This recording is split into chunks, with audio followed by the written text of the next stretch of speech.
Hello, my name is Rosalind Bates, and I'm founder of Rise Garden Productions, LLC. I am officially inviting you to a series that explores scriptures that relate to mental health and wellness.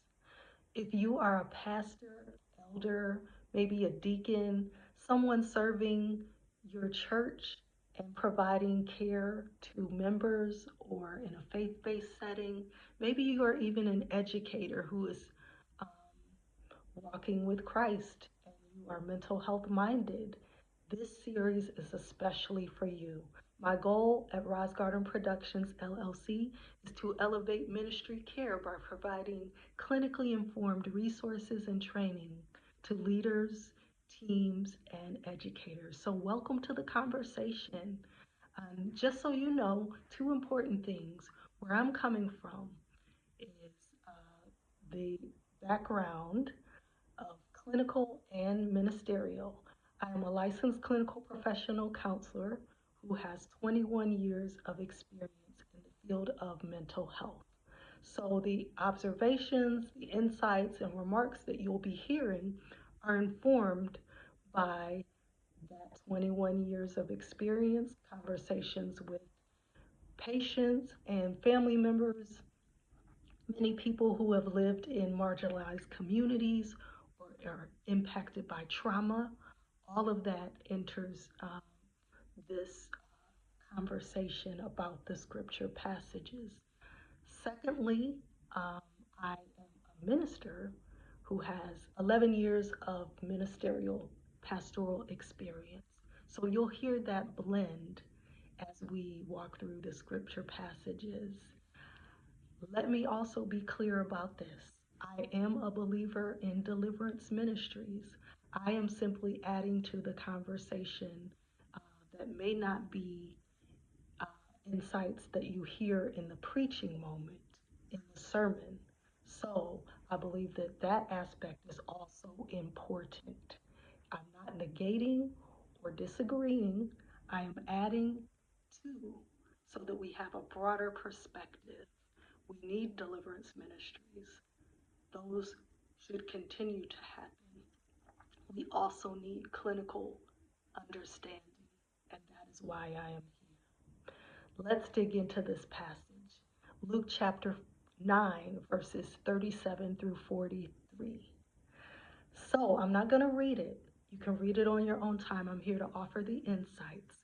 This is a story that involves a dad who is approaching Jesus and asking Jesus to heal his troubled son. The first insight is related to the disciples' involvement. This was level one. The dad brought the boy to the disciples and asked them for help. Can you help my boy out with this situation? The disciples had an intervention for the child, but their intervention wasn't effective. It didn't work, so they needed to escalate it. And that's one part of this passage. We see an escalation when Jesus is involved. That was how the disciples were first involved, but then they brought it to Jesus. So we see an element of timing, time passing. We don't know if the situation was stabilized or if it had gotten worse. But some time had clearly passed, giving opportunity for the condition to worsen, which suggests that it was a severe condition. Now, we see physical symptoms clearly identified in the passage. We see the child crying out, maybe yelling randomly, screaming.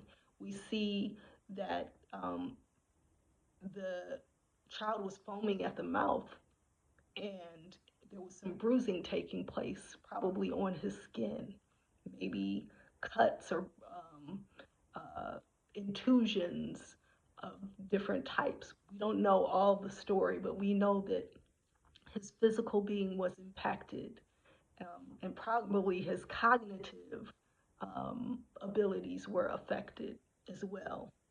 We see that this condition is gripping this child. King James Version uses the phrase hardly departed from him, talking about the spirit that was gripping him.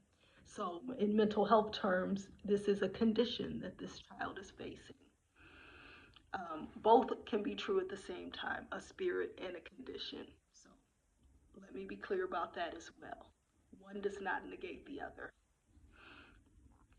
Secondly, this is a mental health issue because all of the parts of the humanity are impacted: the spiritual, the physical, the emotional, and psychological.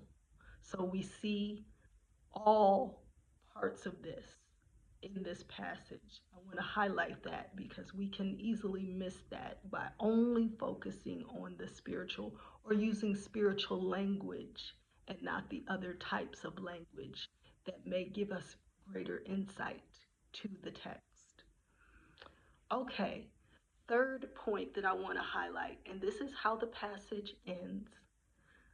In verse 42, it says about Jesus' influence that he healed the child and delivered him again to his father.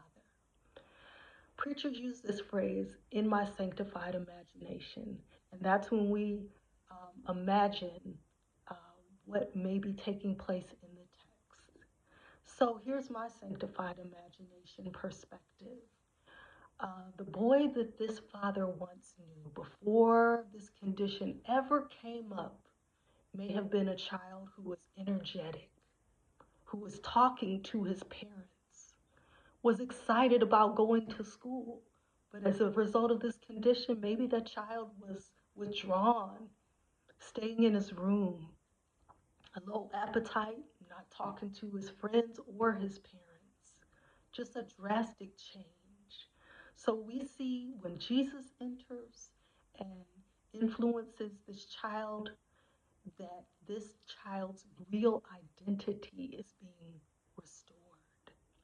And along with that real identity being restored, his relationships were being restored as well.